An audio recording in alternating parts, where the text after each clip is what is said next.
is this the first time you're doing the show at the Coliseum? Yes, it is. How's it looking? Really good. I'm very happy with the results. I think that everything's coming out awesome. You know, we had a great lineup of tattoo artists here this weekend, and the public is really coming in. And you know, it's a great show when you have artists coming up to you and asking you about booths for next year. Yeah, that's so, right. you know, I mean, I've actually had people ask to increase their booth size for next year. And, right.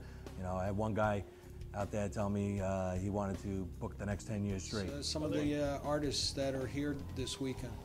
We got a lot of great artists here. We have all kinds of artists, from reality TV artists to just top artists, and a good mix of artists from around the country and around the world. I was actually among the first group of tattoo artists in New York City to sit in front of Mayor Giuliani, be welcomed above ground, to receive a license. I actually owned, I mean, this and 250 will get me on the bus, but I actually owned, I owned the first legal street shop in Manhattan.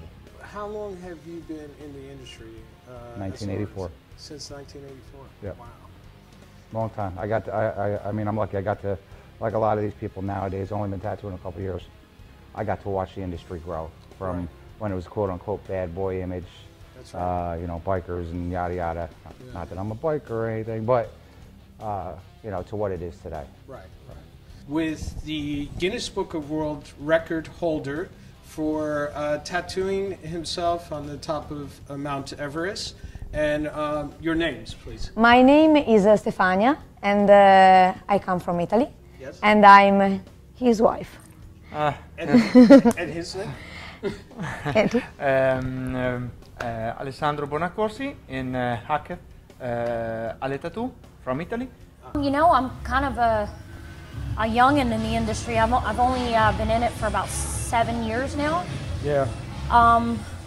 You know, every day's a learning experience. I picked it up pretty quick, thank God, fortunately enough. And yeah, so only 7 years. But I've referenced it. I've read magazines, books. Guy Atchison was one of my favorites. Oh, that's Sheen cool. O'Neill. He's one of the reasons why I started tattooing, because he's from my neck of the woods, down in this tri-state area. You know.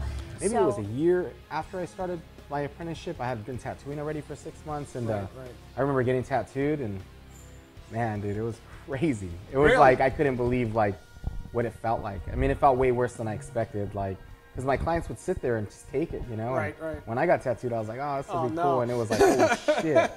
Yeah, it was good though. It was a good experience, you know? It was like a humbling experience, you know? And it was kind of cool to like have the reversal of that. Instead of being all tattooed before, yeah, I got tattooed after. And I went to college, and I wrecked a street bike and lost my scholarship, so I went into my mom's shop and was piercing. And and decided, I met one of the artists that's here actually, met him at her shop, and he taught me how to tattoo. My father started tattooing in 1956, so you know, all my life I've been around a tattoo shop, you know, sitting around the pole with my dad, you know, hanging out there, drawing, you know, and just always wanted to be like Dad, you know. Right, and here you are. And here I am.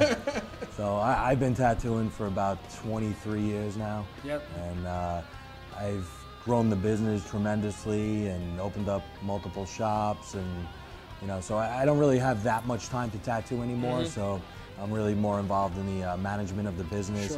And I also I have a tattoo supply company, so I manufacture all the equipment, the inks, everything needed for tattooing. I have Kurosumi Tattoo Inks, which is a very popular brand across the world.